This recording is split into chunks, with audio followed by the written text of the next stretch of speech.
नमस्कार मोर YouTube channel को आपको स्वागत। आज मु हरितई विषय कहबी। यार साइंटिफिक नेम टर्मिनेलिया चेबुला। यार पर्याय नाम गुड़िक अभया, पथा, कसाफल, हरिड़ा, शिवा, अभ्यथा। यही गछ गुड़िक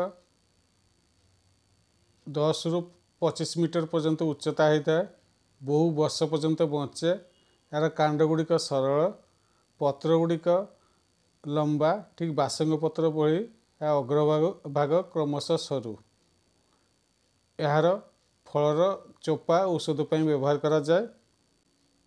एथिरे टेनिक एसिड, गार्लिक एसिड इत्यादि रासायनिक तत्व रही है। एथिरे लवण व्यतीत अन्य 5टी रस रही है। यार गुण लघु और रुक्ष, विपाक मधुर, बीज उष्ण, त्रिदोष को दूर करी शरीर को निरोग रखे। प्रतिदिन यह सेवन कले बुद्धि बल और इंद्रियर विकास होता है। झाड़ा और परिस्रा परिष्कार होता है।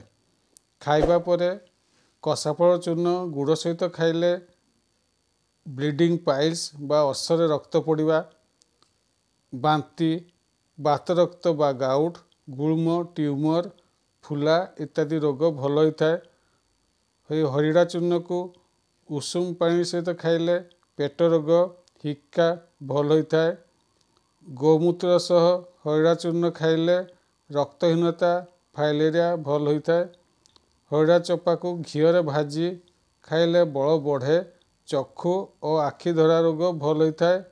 एतद व्यतीत dysentery, heart disease, jaundice, spleen बढ़िबा, तंटी बसीजा, रिनिटिज, काश, श्वास, प्रमेह, चर्म रोग, पुरातन ज्वर, मस्तिष्क रोग को यह भल करता है।